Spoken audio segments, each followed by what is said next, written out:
I know this is a tough group, but we got two bikes to talk about tonight, and I'll let Tim spend a little more time talking about the BMW. I'm going to talk about the Triumph real quick. There's some. Hopefully there's some Triumph guys here, because this bike came from Big D Cycles, and they're the successor to a little shop out of Fort Worth that actually got the name Bonneville. They went out to, they had a bike called the Texas Ceegar, Ceegar, and they went 214 miles an hour. 2 years later, Bonneville named their bike the Bonneville. So it later became Big D Cycles, and they've got 10 national business championships. They do bikes for Cannonball, things like that. Skip and I talked to him, and we found this bike. It had been built in 1995, and it had electron carburetors on it and a bunch of other stuff. So we went out there. It's like the old joke about the igloo cooler to keep things hot or cold, but how does it know? The electron carburetors, you can't adjust them. So anyway, Skip got his license, and then burned a hole in the piston. So we got it rebuilt, and got a magneto on it, got some regular carbs, and in May, Skip set a world land speed record. And that may not sound like much, but in his cruise here, that means you've gone faster than anybody ever in the history of motorcycle racing in that class, and that's pretty amazing. And Tim Stafford's here from San Diego.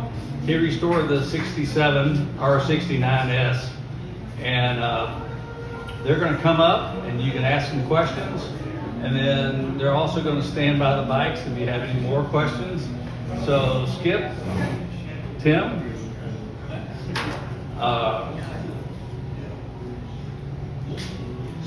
this is what Skip does in his spare time, because he's also, as y'all know, a motocross champion. Tim started off with Vespas and got into BMWs. Why y'all come up here? It's quite Jesus. We're in San. Turn these lights off. All right, so thank you guys for coming. And let me just say that I was a reluctant Bonneville salt flat racer. It was not on my scorecard. I was not fat, dumb and happy, but dumb and happy racing vintage motorcycles. It's a great sport. I've known Jim since I guess about 1986, and knew his love for cars and bikes and things. And we were in Houston Roadsters. We were charter members of that group, and so I've known him a long time.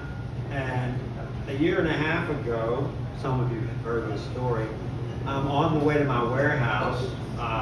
I'd retired, and I got a warehouse so I could store my stuff. I had way too many motorcycles and cars and things to take home, right? So I'm on the way, and I get a phone call, and it's Jim Jard. And I said, "Hey Jim, what's going on?" And he says, "Man, it's your lucky day." And I'm like, "Man, 70 plus years old, any day I'm above the third is a lucky day, right?" So I said, "But what do you mean?" He says, "Well, I just bought that Triumph Bonneville, that 55 Bonneville." And he's going to put your ass on it? No, I said, "Well, yeah," but I said, "Great, is Patty going to let you ride motorcycles again?" And he says, "No, that's what I mean, it's your lucky day." I'm like, "Wait a minute." He says, "No, I want you to ride it." And I'm like, I don't think so. Because I hadn't been 120 miles an hour since 1970 when I sold Hondas, right? And so he said, "Well, just come on out. Just come out to the warehouse and take a look." So I go out there, and I happen to be at a friend of ours, Randy Porter's, having some work done. And so I had my trailer with me. That was my first mistake. So I go over there, and here it is, and he shows me all around the warehouse, and then he shows me the motorcycle. And he says, "Now, it's got a few problems, but I think you can iron them out." So he says, "You know that puppy dog tray?" He said, "Why don't you take this with you and fix it for me?" So I do, and I'm still not on board. I'm just going to take you invested. So the next day, or a day or two later, he shows up with 3 or 4 T-shirts. Right? I mean, it's like, could you go away now? I don't want to do this. So therein lies the story. And so we started working on it, and I thought we had it in pretty good shape, but I'd never worked on an electron carburetor. Maybe you have, Tim. What is it? Yeah, thank you. But there were 2 and brand new, and supposedly you don't need to tune them, they come tuned. And that's not the case, because we took it to Bonneville and we ran, and which is a whole other story. I don't know if any of you have ever subscribed or wanted to be a Bonneville salt flat racer.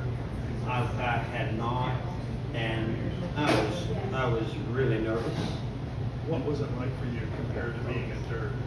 It's a totally different experience. First of all, you get in this line. Microphones, guys. Get close. This line has like 50 cars and motorcycles, and you don't stage. You don't have a set time to get to the line for your time. So you get in line and you inch up. You know, every 5 minutes you move 1 car length closer, and I'm sitting there and I'm nervous as could be. And we finally make it up there. Unfortunately, and Brad Whitworth is here. He was my guy, I guess crew chief. But actually, we had Ro Yale, who's how many records does Ro have? Ro's on our team, the Hot Rod Hoodlums. Ro has like what 15 records or something. He's got as many records as anybody's ever run Bonneville. So he's with me. We go to the starter, and he says, you know, this is Skip Kennedy, and he's going to make a rookie run. They make you run a rookie run, no matter how many times you've raced anywhere. At Bonneville or El Mirage, you are a rookie. So it's my rookie run, and he says he's not a rookie, right? He's ridden motorcycles his whole life. So.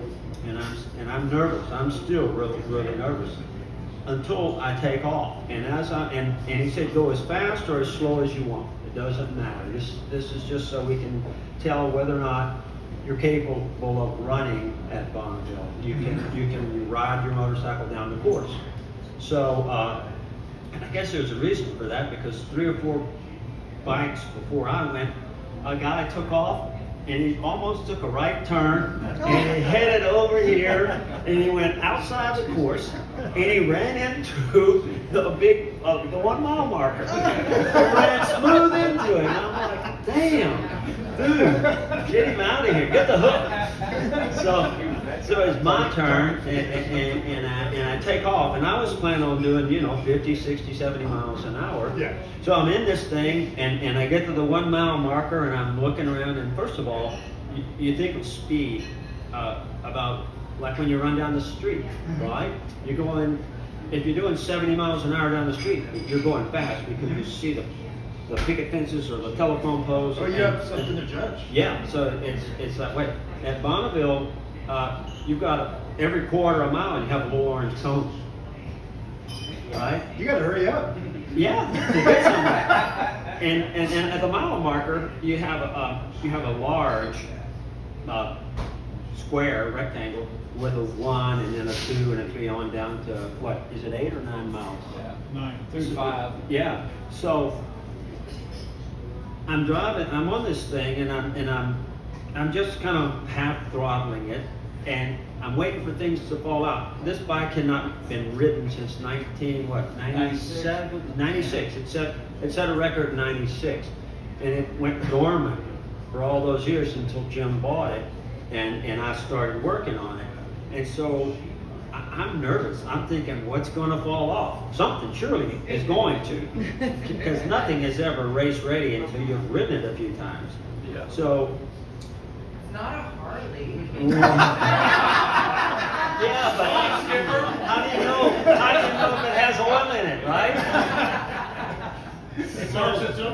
So I'm taking off on this thing, and everything seems to be going fine, and so I started getting on it, and I just finally, it got to real comfortable, and I started tucking in, trying to get as small as I could, and I just rolled it over to the stop, and I got to 112 miles an hour when we went through the traps, and I thought, damn, that was easier than I thought. So anyhow, that was our Bonneville first experience. In the next run, we hold the piston. So it went to big D cycles after that, and then did a refresh and a bunch of different things, and it's ready to go.